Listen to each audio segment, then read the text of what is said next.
नमस्कार, हम नाम राकेश कुमार आप सभी का स्वागत है कुमार राकेश प्ले पे। दोस्तों कैसे हैं आप सभी? आशा उम्मीद आप सभी अच्छे होंगे, मस्त होंगे, स्वस्थ होंगे। तो दोस्तों लेके आ चुका हूं आप सभी के लिए एक और ज़बरदस्त गवर्नमेंट जॉब अपॉर्चुनिटी।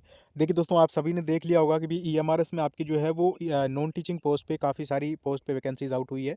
इस वीडियो में कंप्लीटली डिटेल में चर्चा करने वाले हैं जूनियर सेक्रेटरीट असिस्टेंट यानी जेएसए बोल दो या फिर क्लर्क बोल दो या फिर एलडीसी बोल दो, लेकिन आपकी वैकेंसी ज़रूर आ चुकी है। डिटेल में दोस्तों चर्चा करेंगे, कोई भी आपका डाउट नहीं बचेगा। आपने वीडियो काफ़ी सारे देख लिए होंगे, अगर नहीं देखे तो आपको देखने की ज़रूरत भी नहीं पड़ेगी, क्योंकि हम फॉर्म फिलअप से लेकर आपके form fees, eligibility, age limit, salary, slabs, cut off जो आपकी प्रीवियस ईयर कट ऑफ आपकी गई है, इसी के साथ में आपके जॉब प्रोफाइल की भी बात करेंगे डिटेल में, और साथ ही में ऑल अदर आपके सारी डिटेल्स के बारे में चर्चा करेंगे। ठीक है, तो वीडियो को अंत तक जरूर देखना। अगर आप नए हो तो चैनल को सब्सक्राइब ज़रूर कर लेना। देखिए दोस्तों सबसे पहले आपको बता दूं कि आपकी जूनियर सेक्रेटरीट, वैसे देखा जाए तो आपकी काफ़ी सारी टीचिंग और नॉन टीचिंग पोस्ट पे वैकेंसीज आउट हुई है, लेकिन अगर हम जैसे की बात करें जूनियर सेक्रेटरीट असिस्टेंट की, तो आपकी 228 पोस्ट पे आपकी वैकेंसीज आउट हुई है। यानी पोस्ट आपके ठीक ठाक है, अच्छी पोस्ट है, आपको जो है फॉर्म ज़रूर लगाना है। ठीक है, इसी के साथ में अगर हम दूसरी बात की चर्चा करें, तो देखिए दोस्तों इसमें जूनियर सेक्रेटरीट असिस्टेंट की 228 पोस्ट है। ऑनलाइन फॉर्म की अगर हम बात कर लें तो देखिए नोटिफिकेशन 19 सितंबर को आ चुका है, और आपके फॉर्म चलने वाले हैं 23 अक्टूबर तक। फॉर्म आपको ज़रूर लगाना देना है दोस्तों। ठीक है, चूकना नहीं है, एक ज़बरदस्त अपॉर्चुनिटी है आपके पास। ठीक है, इसी के साथ में अगर हम बात कर लें फॉर्म फ़ी की, तो आप देख सकते हो यहाँ पे जनरल, ओबीसी, ईडब्ल्यूएस के लिए आपकी जो है वो फॉर्म फीस लगेगी 1500 रुपये नॉन टीचिंग पोस्ट के लिए। ठीक है, जैसे लेब अटेंडेंट हो गया, आपके फीमेल स्टाफ नर्स हो गया, जेएसए हो गया। इसी के साथ में एससी एसटी और पीडब्ल्यूडी की बात कर लें तो आप देख सकते हो इसमें आपके 500 रुपये चार्ज किए जाएंगे। यानी फॉर्म फीस काफ़ी ठीक ठाक है। इन चीज़ों का इफेक्ट इस चीज़ पे भी पड़ता है कि फॉर्म काफ़ी जो है वो देखा जाए अदर वैकेंसीज़ की तुलना में तो कम ही आते हैं। सो आप सभी इसके लिए तैयार रहें। कंप्लीट डिटेल में आपके साथ में शेयर कर ही रहा हूँ। देखिए एज की बात करें, 18 से 30 साल आपकी एज रहती है। एज रिलैक्सेशन मिलता है, यानी ओबीसी को 3 साल का, यानी आप ओबीसी में 33 साल तक फॉर्म भर सकते हो। एससी एसटी में आप जो है दोस्तों 35 साल तक फॉर्म भर सकते हो। पीडब्ल्यूबीडी कैटेगरी में आप जो 40 साल तक फॉर्म भर सकते हो। क्वालिफिकेशन की बात करें, मात्र और मात्र आपकी ओनली 12th पास इसमें जो मांगा जाता है। सैलरी की बात करें, सबसे इंपॉर्टेंट भाई सैलरी के बारे में बता दो हमें, इसमें हमें सैलरी कितनी मिलेगी, पैसा कितना मिलेगा। तो देखिए लेवल 2 में आती है दोस्तों ये। ठीक है, लेवल 2 का मतलब 19,900 से 63,200 तक आपका बेसिक जाएगा।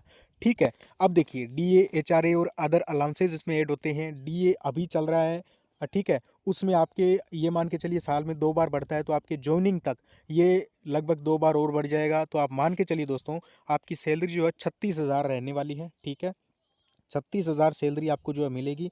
अभी प्रेजेंट की बात करें तो 33,000 के आसपास आपको इन हैंड मिल जाएगी। लेकिन अगर अगर क्या, ये तो होना ही है, आफ्टर 8th पे कमीशन, 8वां वेतन आयोग लगा और आपकी सैलरी 50,000। ठीक है, सैलरी में कोई कमी नहीं है, और ईएमआरएस सबसे बेस्ट है, इस चीज़ का आप ध्यान रखना। साथ ही में आपको मैं एक चीज़ और बता देता हूँ, काफ़ी सारे फ़ायदे इसमें मिलेंगे, वो मैं आपको जॉब प्रोफाइल में बताऊँगा। देखिए सबसे बेस्ट जॉब प्रोफाइल रहती है, एक बार आप सिलेबस और सिलेक्शन प्रोसीजर को समझ लीजिए दोस्तों। देखिए सबसे पहले पिछली बार आपके ऐसा नहीं था, इस बार आपके इसमें जो है टोटल 3 टियर, यानी 3 टियर एग्जाम से आपको जो है क्वालिफाई, या फिर ये मान के चलो आपको गुजरना पड़ेगा। सबसे पहले टियर 1 होगा, जो आपकी कट ऑफ मेरिट डिसाइड करेगा।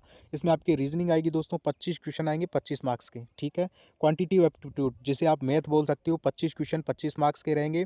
साथ ही में जनरल अवेयरनेस यानी जीए की बात करेंगे, 20 क्वेश्चन 20 मार्क्स। एग्जाम लेवल के बारे में भी बात करेंगे। ठीक है, basic knowledge of computer, computer के 10 सवाल हैं, 10 मार्क्स के रहेंगे। लैंग्वेज आपके हिंदी और इंग्लिश दोनों रहेंगे, ध्यान रखना। टोटल 6 पार्ट है एग्जाम के, तो दोनों आपके 10-10 नंबर के रहेंगे, कुल मिला के 100 क्वेश्चन 100 मार्क्स का। ठीक है, यहाँ से आपके 10 गुना कैंडिडेट को पास किया जाएगा टियर 2 के लिए। ठीक है, यानी आपके 228 वैकेंसी है, तो आप मान सकते हो 2280 कैंडिडेट को यहाँ पे जो है वो क्वालिफाई किया जाएगा। ध्यान रखना, 228 से कितना हो गया, 2280। ठीक है, अब देखिए आप टियर 2 क्वालिफाई कर लोगे, टियर 1 भी कर लोगे आराम से, मैं आपको बता रहा हूँ वैसे करना है। बेस्ट बुक की भी चर्चा करेंगे।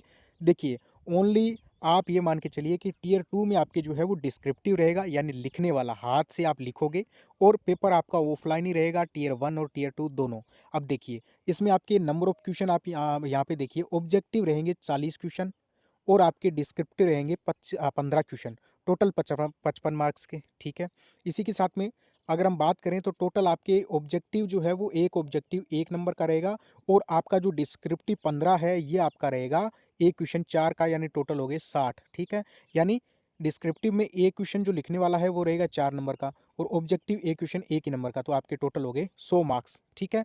रिटन में आपको टियर 1 में 2 घंटे मिलेंगे और टियर 2 में 3 घंटे आपको मिलेंगे, यानी टाइम आपको ठीक-ठाक सफिशिएंट मिल रहा है, ठीक है दोस्तों।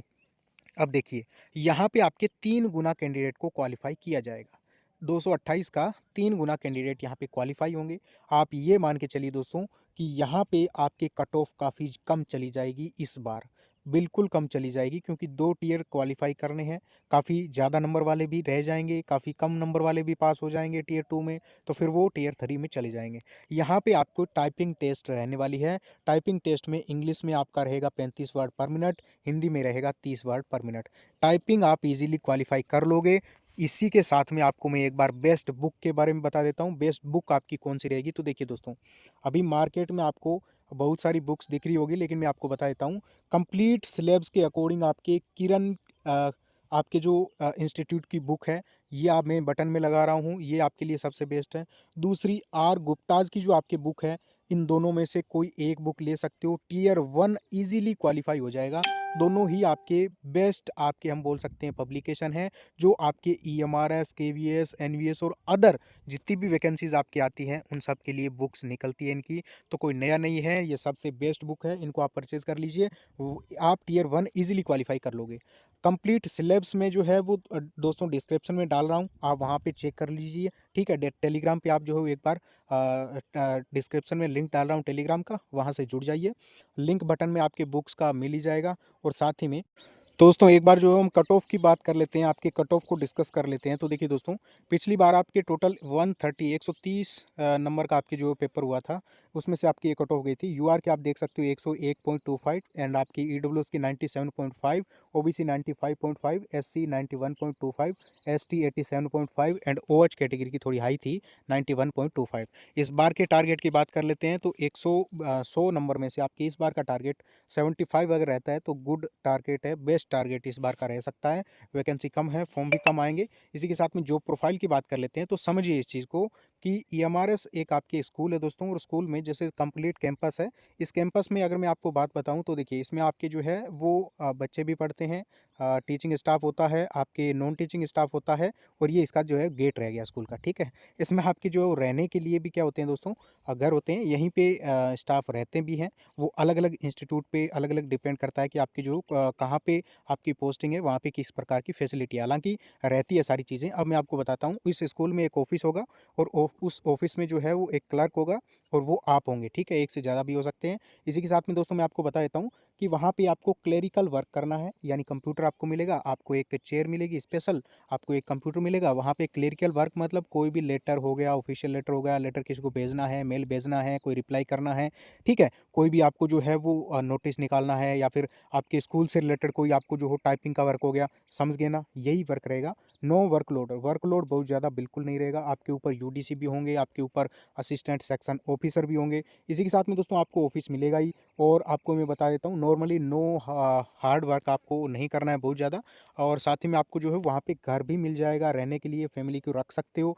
बेस्ट चीज़ ये है आपकी कि ईएमआरएस में आपको कहीं बाहर नहीं जाना है, ठीक है। वहीं पे आपको सारी चीज़ें मिल जाएगी, और अगर रहना भी पड़ा तो आपको एचआरए मिलता ही है, ठीक है। और बढ़िया फैसिलिटी होती है ईएमआरएस, एनवीएस, केवीएस इन स्कूल्स में, क्योंकि ये टॉप के स्कूल होते हैं। और मैं आपको बता देता हूँ कि ये जो आपके स्कूल्स होती हैं, ये आपके क्या होता है, ऑटोनोमस बॉडी हम बोल सकते हैं, जिसमें इनके अंडर में जो स्कूल होते हैं वो बढ़िया फैसिलिटी वाले होते हैं, ठीक है। तो आपको यहाँ पे अगर जॉब मिलती है तो आपके तो ये मान के चलिए मौज ही लग जाएगी। साथ ही में सैलरी काफ़ी अच्छी है, प्रमोशन काफ़ी अच्छे हैं। प्रमोशन की बात करें तो आप एज ए एलडीसी जब आप जाओगे, यानी जेएसए जाओगे, तो फिर आप जो सीनियर सेक्रेटरीट असिस्टेंट बन सकते हो। सॉरी, एलडीसी से आप जो है वो यूडीसी में जो हो आपका प्रमोशन इसमें हो जाएगा। इसमें आपको 5 साल से 7 साल के आसपास टाइम लगेगा। उसके बाद में आप जो हो इसमें एएसओ तक पहुँच सकते हो, असिस्टेंट सेक्शन ऑफिसर तक, ठीक है। यानी काफ़ी अच्छी ज़बरदस्त जॉब अपॉर्चुनिटी है। अभी आप जो है वो चैनल को सब्सक्राइब कीजिए।